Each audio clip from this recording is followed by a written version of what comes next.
네, 정치권 대담 이어가겠습니다. 오늘 뭐 조간신문 보니까요, 야권에서는 자객공천이라는 단어가 새로 등장을 했더라고요. 더불어민주당과 안철수 신당이 서로의 상대를 노린 표적공천을 좀 하겠다 이런 얘기인데요.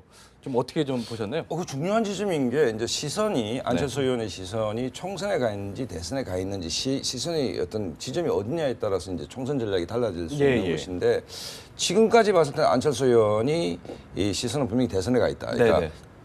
대선에서 승리할 수 있는 야권 재편이라는 게 화두 아닙니까? 그렇다고 본다면 총선에서 여러 번 안철수 의원이 공언했는 어설픈 야권 연대는 하지 않을 것이다. 그러면 야권 내에서 정면 대결은 불가피하죠. 일단 호남 지역에서도 그럴 것이고 수도권 야권 우세 지역에서도 그럴 것인데 그렇다고 본다면 뭐 정면 대결은 불가피하고 만약에 2월 달 창당되고 3월쯤 되면 공천이 이루어져야 되는데 4월 13일 선거 아닙니까? 창당하고 얼마 되지 않아서 또 야권 연대를 한다. 연대의 효과가 있을까요? 사실 없습니다. 역풍이 불겠죠. 그렇기 때문에 현 구조적으로 본다면 뭐 새누리당의 유불리와 관계없이 야권의 주도권 대선까지를 바라보면서 문재인, 안철수 양자 간의 총선에서 1합은 불가피하다. 정면 대결은. 뭐 그렇다고 본다면 뭐 오늘 신문에서 자객공천 얘기도 나오는데 정면 대결은 하여튼 불가피하다. 그 외에는 방법이 없다. 뭐 이런 정도로 정리하면 우리 시청자분들도 아마 좀 정리가 되시지 않겠나 이런 생각이 듭니다. 한편으로는 이런 자객공천을 하는 게 그야말로 이제 실력으로 그 인물로 승부를 하겠다 이런 얘기 아니겠습니까? 어떻게 평가하세요?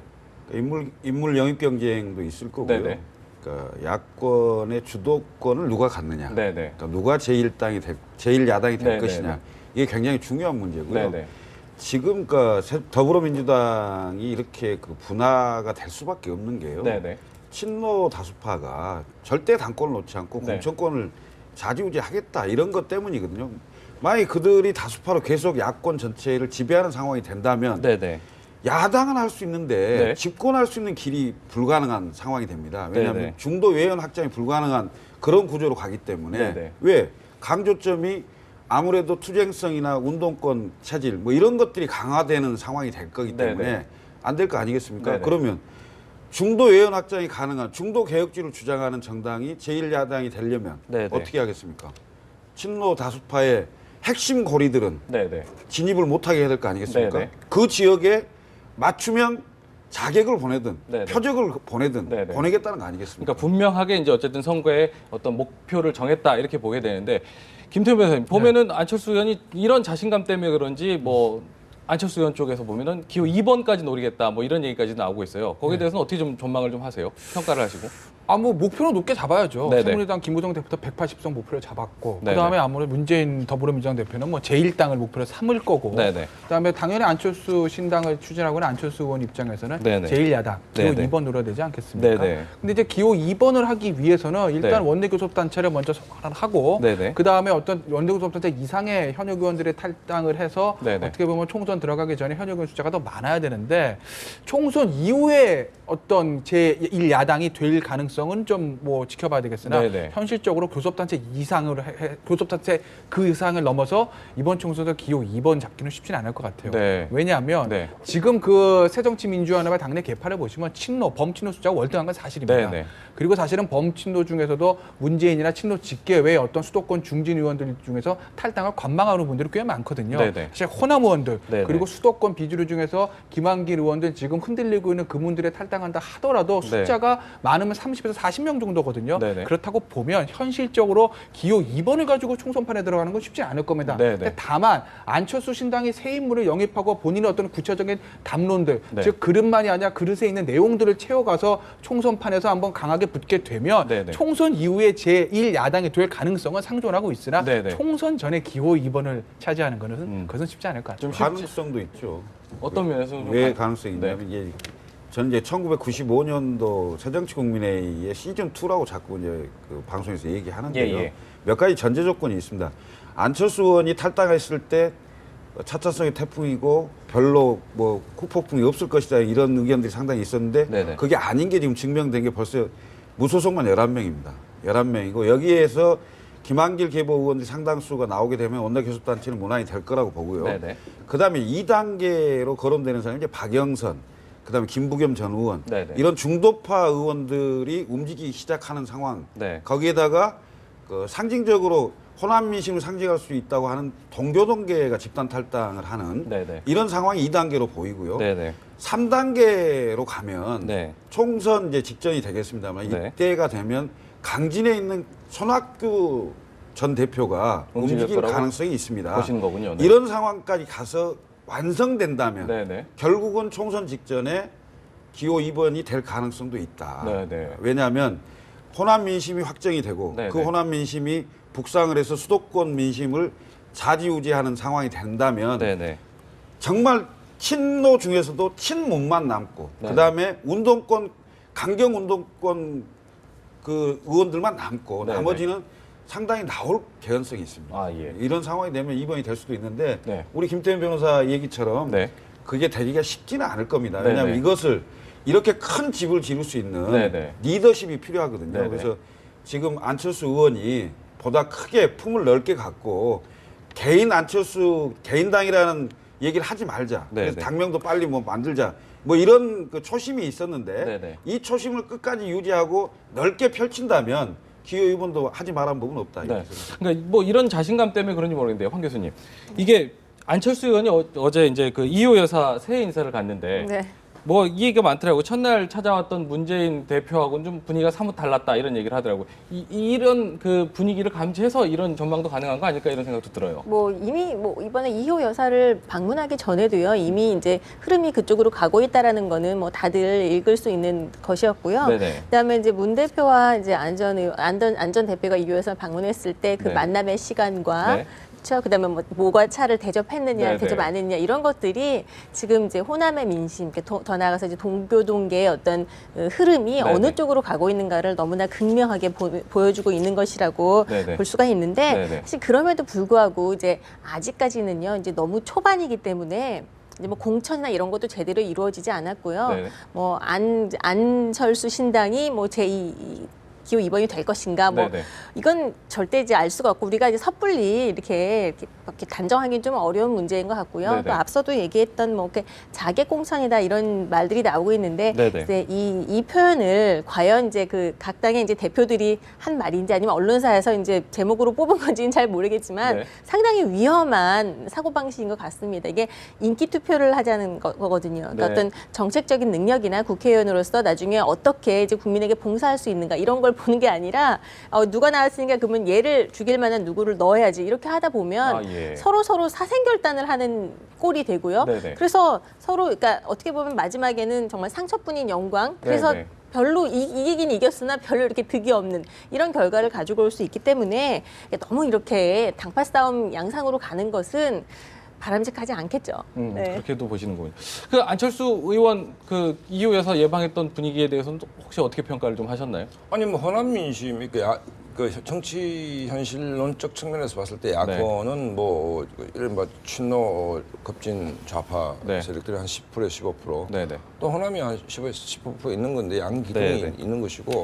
문재인 대표도 급하니까 뭐 천정배회나 합십시다. 뭐 호남 출신 명망가를 공동선대위원장 하겠다 얘기는 호남이 불이 붙었는데 호남 민심의 중심은 뭐 안철수 의원 쪽으로 넘어가 있는 것은 뭐 기정사실인 것 같아요. 그렇기 때문에 그게 이제 이호 여사님을 방문했을 때 상징적으로 언론이 뭐 7분 15분이 의미가 있는 게 아니고 이제 뭐 그렇게 넘어간 게 아닌가라고 이제 봐지는 것이고 안철수 현상 때와 지금이 다른 것은 호남이라는 중요한 현실적 정치적 기반 위에서 뭐가 지금 설계가 되고 있는 것이기 때문에 이제 이게 파괴력이 있는 것이죠. 파괴력이 있는 것이니까 호남 민심의 중심이 이 문재인 대표로부터 안철수 의원 쪽으로 넘어가 있다는 것은 이제 분명히 사실이다. 그 사실 위에서 이제 봐야 되는 것이죠. 그렇기 때문에 이제 안철수 의원이 여러 가지 할 수 있는 것인데 다만 이제 지금부터 이른바 이제 컨벤션 효과는 끝이 났습니다. 여러 조사를 보면. 그러니까 안철수 의원이 탈당하고 그다음에 거기에 대한 이제 중도층의 기대감들이 모이고 호남에 지지하면서 이제 그 이미지로 끌어모을 수 있는 지지도는 다 얻었거든요. 이제 그렇다고 본다면 이제는 구체적으로 실력을 보여주는데 95년 새정치국민회의 김철근 교수님이 말씀하셨는데 그거는 DJ라는 그야말로 슈퍼 거인이 있었기 때문에 가능한 그림인 것이고 그 정도는 아니다 이렇게 보시면 만약 그 정도 실력을 보여줄 수 있을 것인지 당장 예를 들어서 이제 문제가 구체적으로 나갑니다. 안철수 의원이 풀어야 됩니다. 어떤 문제에서 새 정치할 겁니다라는 건 답이 안 되지 않습니까? 구체적인 문제 1번 박지원 의원을 입당합니까 안 합니까? 문제에 대해서 안철수 의원이 답을 해야 됩니다. 그다음에 호남의 기득권 의원들을 호남 인심이 교체율이 낮은 건 절대 아니거든요. 네네. 그러면 새정치민주연합을 탈당해서 네. 안철수 신당을 왔다 해서 자동 공천인 것인가? 네네네. 이 문제도 저는 새정치할 겁니다. 이러면 유권자들이 화를 내겠죠. 이것도 구체적으로 답을 해야 됩니다. 아, 예. 그다음에 지금 현재 되고 있는 국회 선거구 조정 문제, 네네. 안철수님이 명심해야 본인과 옆에 있는 의원들은 헌법기관입니다. 네네. 이 문제에 대해서 찬성합니까, 반대합니까? 그다음에 어떤 안을 갖고 있습니까? 네네. 대통령이 목매어서 강조하는 노동개혁법과 경제활성화법에 대해서 찬성합니까, 반대합니까? 구체적인 답을 좀 해주세요. 이런 문제에 대해서 지금까지는 저는 새 정치를 할 거다, 낡은 기득권 구조를 답할 거다라고만 반복한다면 네네네. 국민들이 화를 내겠죠. 네네. 이 사람은 저 얘기만 반복하는 것이고 문제 해결 능력이 없구나라고 보겠죠. 그렇기 다시 때문에 옛날 모습으로 지금부터는 생각하죠. 구체적인 이제 문제들을 국민과 정치 정세가 네네. 안철수 의원한테 던질 것입니다. 네네. 거기에 대해서 100% 정답은 없습니다. 네네. 근데 거기에 대해서 답을 어떻게 내놓느냐를 보면 안철수 네. 의원 내공이 네. 어느 정도 성숙됐는지를 볼 수 있는 어떤 지점이 된다고 봅니다. 김태현 변호사님, 근데 보면은 예전에 그 말씀하셨던 대로 구체적인 답을 안 내줬다가 이 새정치민주연합하고 이렇게 모아지면서 이게 멀어졌던 인물들 있잖아요. 예. 근데 요즘 좀 달라졌다, 좋은 메시지를 좀 주고 있는 것 같은데요. 윤여준 달라졌다라는 장관이라든지. 게요. 예, 예. 긍정적, 예를 들면 0에서 출발한다고 하면 네. 플러스 100이 되는 게 아니라 마이너스 100이 0으로 가는 과정이에요. 아, 본전이라는 예, 예. 거죠. 그러니까 예, 예. 제가 좀 박하게 말씀드리는 걸 수는 있는데 네네. 정말 새 정치에 걸맞는 말씀은 30, 40대 우리 사회 중추, 중원에 있는 능력 있는 새 인물을 영입하겠다고 네네. 하거든요. 그 새 인물 영입하는 것이 아니라 네네. 기존에 본인과 같이 있었던 사람들 중에서 본인 때문에 떠나갔던 사람들을 데리고 오는 과정이거든요. 아, 예, 예. 그러니까 그분들 다 데리고 오면 이제 0이 되는 거예요. 네네. 거기서부터 출발이라는 거죠. 아, 네. 그게 플러스가 되는 것이 아니라 반드시 거쳐야 될 작업은 맞습니다. 네네. 안철수 의원에 대한 여러 가지 비판들 중에서 가장 기본적인 비판이 사람 관리가 안 된다는 네네. 거거든요. YS가 말씀하셨잖아요, 생전에. 정치는 머릿수다. 본인의 책사들, 본인을 도와줬던 사람들에 대해서 어떤 일을 다 결별했다는 거죠. 네네. 이제 그분들을 데려와서 시작인 건데 그분들을 데려온 다음에 그 다음에 이제 무엇을 할 거냐는 거예요. 네네. 새 인물들 영입하기 위해서는 답을 줘야 되거든요. 네네. 조금 전에 박상원 소장님께서 방금 전에 다 지적을 하셨듯이 그 안철수 의원이 본인은 중도개혁이라고 합니다. 하지만 안철수 의원이 중도개혁이나 증거는 아무것도 없어요. 본인이 나는 수구 보수가 아니라 낡은 진보가 아니고 중도개혁을 하겠습니다라고 하는 것이지 네네. 본인이 중도개혁이나 증거는 아무것도 없다고 제가 말씀드린 이유는 네. 1년 동안, 한 2년 동안 새정치연합이 있었지만 안철수 의원이 구체적인 담론들, 국가의 어떤 중요한 아젠다에 대해서 본인의 생각을 밝힌 적은 없거든요. 그러니까 본인이 중도 보수 개혁인지 진보인지 보수인지는 어떤 정책에 대한 본인의 이슈에 대한 본인의 생각을 가지고 판단해야 되는데 네네. 판단 자료가 아무것도 없다는 네네. 거죠. 물론 윤여준 의원의 인터뷰를 보니까 예전에는 모든 이슈에도 두리뭉실했는데 네네. 이제는 확실한 자기 생각이 있더라 네네. 라고 말씀을 하셨지만 윤여준 장관에게 얘기했는지 모르겠지만 언론에 대해서 얘기를 한 적은 없거든요. 국민들이 판단을 그렇죠. 할 기회는 없었다. 판단할 기회가 없다는 네네. 거죠. 즉 안철수의 정체가 뭔지 과연 앞으로 뭘 하고 싶은지에 대한 구체적인 답을 내놔야 네. 장외에 있는 정말 30, 40대 인재들이 안철수 의원의 추진하고는 저것이구나. 그럼 우리도 저것을 같이 구현하기 위해서 가자라고 네네. 하는 것이지 그거 네네. 없이 새 정치하겠습니다. 공정거제하겠습니다. 네네. 이명박 대통령 박근혜 정부 심판하겠습니다. 네네. 문재인 대표 안 됩니다. 라고는 부족하다는 거죠. 그러면 그거는 옛날 얘기랑 뭐 별반 다를 게 없다라는 지적이신데 김창현 교수님 보시기에도 좀 그렇게 평가를 하시나요? 우리 김태현 변호사가 박하게 비판하시네. 네네네. 근데 그 냉정한 비판일 수 있는 거니까. 최근에 좀 많이 달라진 것 같아요. 많이 달라진 것 같고 좀 네. 그 어투나 그 메시지가 좀 간결해졌고 네네. 이호 여사 만나러 갔을 때도 네네. DJ 정신을 계승하겠다. 네네. 그리고 뭐 합리적 개혁 노선이 사실은 DJ의 중도개혁주의의 창조적 계승인 거죠. 네네. 그리고 그러니까 중산층과 서민을 얘기하는데요. 네네. 중산층과 서민의 정당이라고 표현하는 거하고 서민과 중산층의 정당이라고 표현하는 건 굉장히 다릅니다. 네네. 근데 안철수 의원은 중산층과 서민의 정당이라고 얘기합니다. 네네. 이건 중도를 중시하겠다는 그 중도 개혁주의를 얘기하는 거고요. 네네. 문재인 대표는 서민과 중산층의 정당이라고 해요. 네네. 이것은 좌파 진보적인 경향, 그러니까 진보 경향성이 강한 그런 그 얘기거든요. 네네. 확연히 좀 구별되는 거고요. 네. 지금 이제 그 인재 영입이나 이런 얘기도 많이 했습니다만 지금 우리가 지금 이제 한 5선쯤 돼서 유명한 사람이 된 사람들 있잖아요. 지금 DJ가 영입했던 사람들 중에 네네. 김한길, 정동영, 천정배, 추미애, 뭐 신기남, 뭐 이런 분들, 김영환, 네. 이런 당 대표급이나 대통령 후보에 준한 이런 지도자들이 네. 95년도 처음 영입됐을 때 네. 40대 초반, 30대 후반이었습니다. 네네. 그리고 각 그 분야에서 전문적인 역량을 가지고 있었지 국민들에게 전혀 알려져 있지 않은 이런 분들이거든요. 그래서 안철수 의원이 30, 40대 얘기도 했지만 30, 40대만 그렇게 하겠다는 것도 아니고요. 지금 뭐 윤여준 장관이나 뭐 그다음에 이상돈 교수나 뭐 이런 그 경륜 있는 사람들도 다 같이 모아 보겠다는 거 아닙니까? 이념적 스펙트럼으로 보더라도 진보 쪽에 있는 사람뿐만이 아니고 다소 예전에 진영 논리로 따진다면 꼭 그 새누리당 보수 진영에 있었던 사람들도 같이 할 수 있는 사람들 같이 하겠다. 이렇게 폭넓게 가고 있기 때문에 그것이 이제 구체적인 성과를 어떻게 낼 것이냐의 문제인데 현재로서는 상당히 가능성을 많이 내포하면서 가고 있다. 이렇게 보입니다. 그러니까 그 부분 동의를 하고 뭐 바람직한 방향이라고 생각을 하는데 제가 이제 그 안철수 의원 쪽에 묻고 싶은 것은 안철수 의원 지지층 중에 19대 국회에 정말 실망한 많은 부동층들이 지지를 하고 있는 것 아닙니까? 근데 제가 의아한 것은 지금 안철수 의원과 그 옆에 있는 의원들은 19대 국회 의원들이었거든요. 그다음에 오늘도 뭐 신분 경제 위기다 여러 가지 문제가 있는데 이 현안 문제는 애서 얘기를 안 하고 있단 말입니다. 당장 지금 예비 후보들이 다 불법 상태고 그다음에 대통령은 매일매일 아까 경제활성화법을 좀 통과시켜달라고 얘기를 하고 있는데 마치 나도 이 속에 있으면서 과거 안철수 현상 때는 정치권 제도권의 밖에 있었지 않습니까? 지금 본인이 19대 국회의원이고 그 옆에 계시는 한 10분도 다 19대 국회의원입니다. 그러면 지금 불이 나 있는데 이 불은 나하고 관계없는 불이고 우리가 새로운 당 만들어서 세력을 주시면 그때 잘해볼게요. 그럼 지금 잘 못하는데 그때 잘한다는 것도 이상하지 않습니까? 그렇기 때문에 제가 폄하하는 건 아니고 당장 지금 여러 가지 문제가 있기 때문에 이 문제에 대해서 헌법기관으로서 자기의 이야기를 해야 된다. 이거 그렇지 않으면 이건 직무유기다. 그만큼 상황이 심각하다. 이 얘기를 드리는 겁니다. 그러니까 그때 당시에도 아마 처음에 안철수 의원이 보궐선거 들어가서 제일 먼저 관심 가졌던 게 표결을 어떻게 찬반을 하냐 이 부분을 아마 좀 지켜봤던 것 같아요. 국민들은 그 부분에 좀 관심을 좀 갖는 게 아닌가 이런 생각도 좀 듭니다.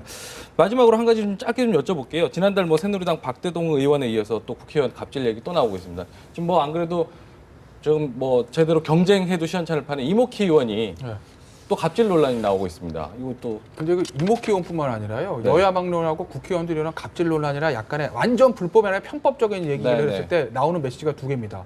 나는 몰랐는데 보좌관이 다 했다. 이거 하나. 이번에도 그런 변명. 그다음에 관행이야. 두 가지입니다. 결국 본인이 책임진다는 거 없다는 것이거든요. 그래서 이제 이목희 의원한테 이런 부분에 좀 더 비판을 가는 이유 중에 하나가 친노 직계 아니겠습니까? 무엇보다도 누구보다도 도덕성과 청렴성을 생명으로 내세우는 분들이거든요. 이념적, 지향적 자체가. 그런데 지난번에 어떤 담배 문제도 그렇고 이번에도 그렇고 야 이거 뭐 관행인데 왜 그러냐? 담배 때도 그때 뭐 국회의원들 다 핀다 이런 얘기를 했었죠. 남이 다 같이 잘못한다고 해서 나는 잘못하지 않았다는 논리는 사실 맞는 건 아니거든요. 불법에 있어서 평등이라는 건 없어요. 더군다나 이목희 의원이 이번에 더 재밌는 거는요. 그 보좌관 월급을 이렇게 받는데 현금으로 주면 20만 원 깎아준다고 그랬답니다. 이게 무슨 가게에서 카드 깡하는 것도 아니고 그렇지 않습니까? 그러니까 이목희 의원 이런 부분에 잘못했다. 관행이 좀 잘못했어. 그래. 하지만 이거 뭐 법으로 재단할 수 있는 문제는 아니에요. 어쨌든 자발적으로 냈다고 하니까 잘못했다고 그냥 끊어가면 되는 거지. 이거를 야 보좌관에서 난 모르겠는데 그 돈 어디서 난 몰라. 지들이 알아서 한 거야. 다 그래. 라는 얘기를 하게 되면 가뜩이나 지금 친노 세력들이 사실 위기에 몰려 있는데 불에다가 기름 붓는 경 아닐까요? 그러니까요. 강준만 교수의 책 이름이 생각나네요. 싸가지 없는 진보라고 이 생각이 나고요.